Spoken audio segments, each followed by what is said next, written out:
Raider Nation, what's up?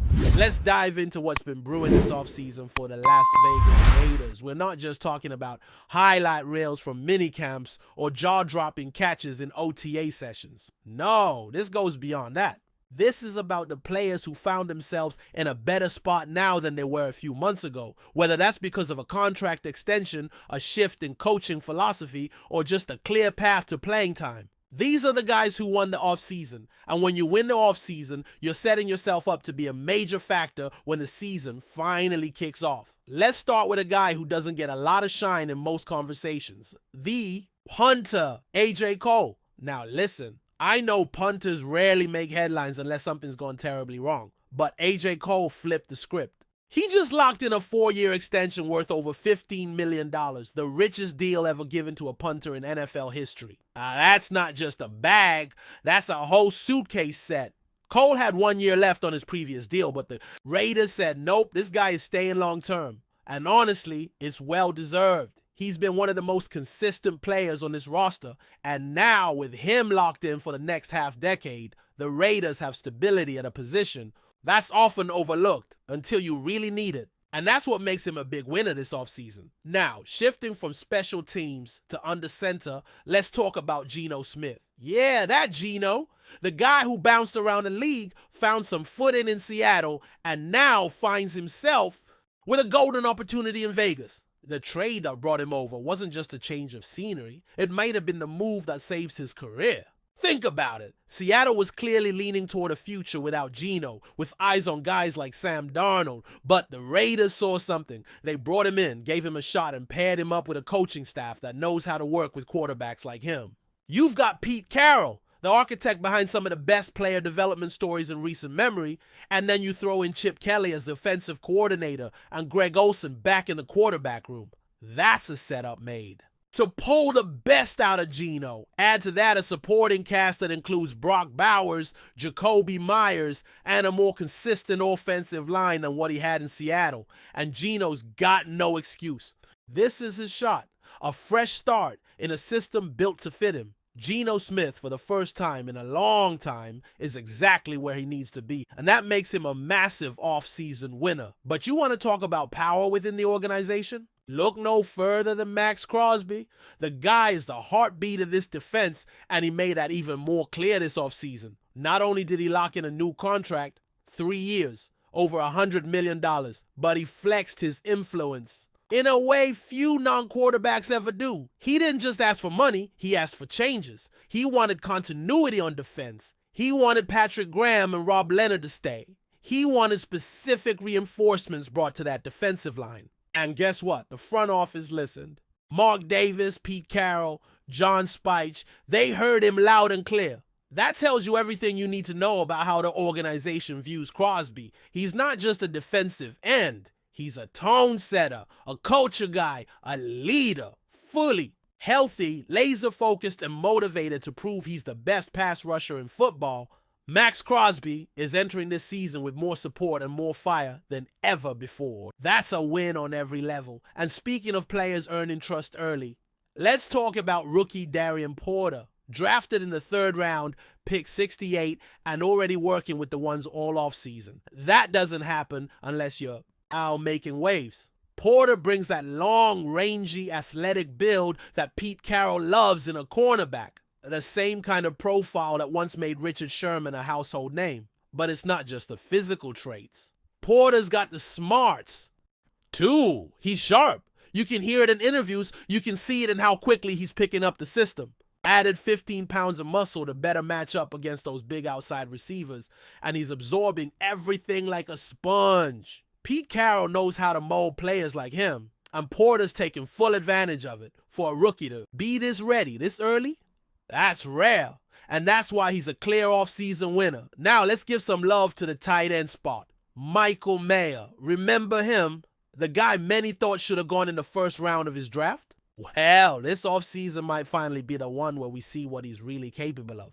For the first time, it feels like the Raiders actually have a plan to use him all throughout minicamp from June 10th to 12th. The notes and reports were consistent. The Raiders were making a concerted effort to get Mayer going. And it makes sense. Chip Kelly is now calling plays, and he loves tight ends that can create mismatches. Add in the rumors swirling about possible trades, like the Miami Dolphins sniffing around, and the Raiders shutting that down immediately. That tells you everything. They're invested in Mayer. They want him here. They believe in his potential. And with Brock Bowers now in the mix too, we might finally see those 2 and 3 tight end sets that give defenses nightmares. Mayer entered the offseason unsure of his place in yet another new regime, and he comes out of it with a clear role and full confidence from the front office. That's a win. Let's keep rolling because we've got more names climbing the stock.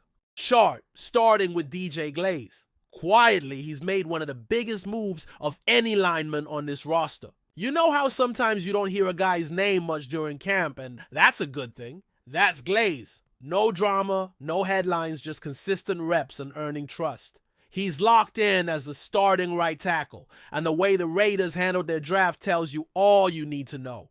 They didn't go for a tackle early. Instead, they took Ashton Jeanty, reinforcing their belief that Glaze could handle his role. They even brought in Alex Kappa to shore up the interior and moved Thayer Munford over to left guard. Why? Because they believe Glaze is their guy at right tackle. They're not even rushing to extend Kolton Miller, and that's huge. That level of confidence from the front office doesn't come easy, but Glaze earned it. He's standing on business and proving he belongs. And speaking of players forcing their way into the conversation, how about Dante Thornton Jr.?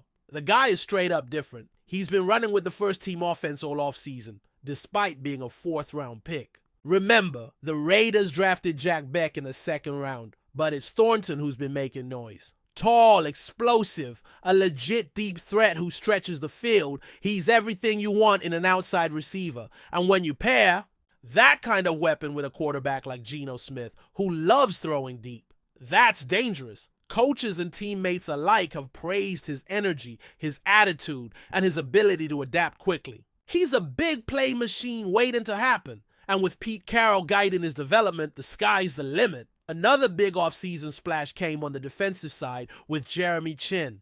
2 years, $16 million. That's not just a contract. That's a statement. The Raiders are counting on Chinn to be a key piece of this defense, especially with Robert Spillane gone and both starting safeties from last year, Marcus Epps and Trevon Moehrig, out of the picture. Chinn is stepping into a hybrid role, something similar to what Cam Chancellor once did in Seattle. That linebacker-safety mix of physicality and coverage instincts. He's been the most consistent defender this offseason, not named Maxx Crosby, and it's clear that the staff expects big things from him. Don't be shocked if he's wearing a captain's patch come week 1.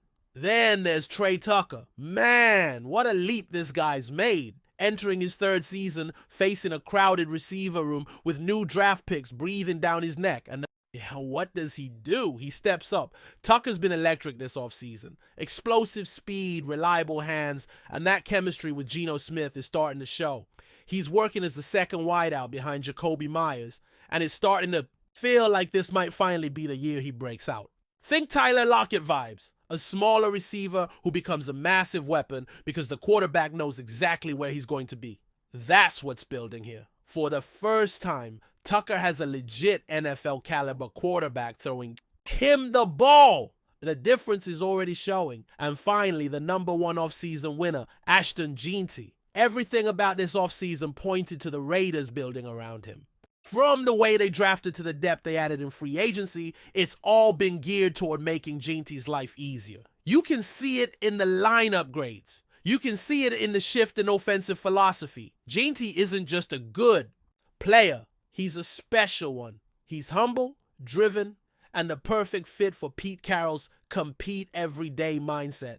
The Raiders didn't just spend the 6th overall pick on a talented back. They invested in making sure he thrives. That says it all. Jeanty's not just a player to watch. He's the centerpiece of this new Raiders identity.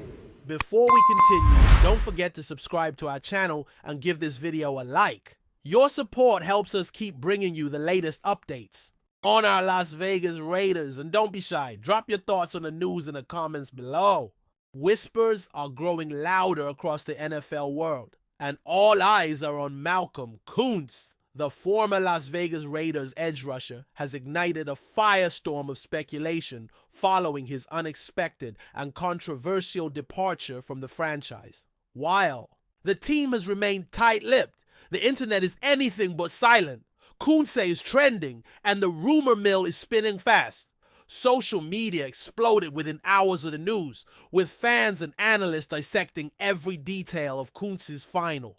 Games and locker room dynamics. Was it a falling out with the coaching staff, a contract dispute, or perhaps something deeper behind the scenes? No one knows for sure, but insiders suggest tension had been brewing long before the public caught wind of it. Koonce, who had quietly become a defensive force, seemed poised for a breakout year. Now, instead of lining up in silver and black, he's at the center of one of the offseason's most intriguing storylines. Some claim Koonce is already fielding interest from at least 3 playoff caliber teams, while others speculate he's holding out for a team that can guarantee him a starring role. This isn't just about money, said one anonymous source close to the player. Malcolm wants to prove something to the league, to the Raiders, and maybe to himself. Adding to the mystery, Koonce himself hasn't said much. His cryptic social media posts, one featuring just the words "time reveals all" against a black background, have only fueled theories about internal drama or a bigger plan in motion. Could this be a calculated move toward a bigger market? Or is he simply taking a stand for more respect on and off the field? Nothing is confirmed yet, but where there's smoke, there's usually fire. And in Koonce's case, the blaze is just getting started. That's it for this update. If you enjoyed the video and want to stay updated with exclusive news about our Las Vegas Raiders, be sure to subscribe to our channel and hit that like button. We can't wait to hear your thoughts in the comments. See you in the next video.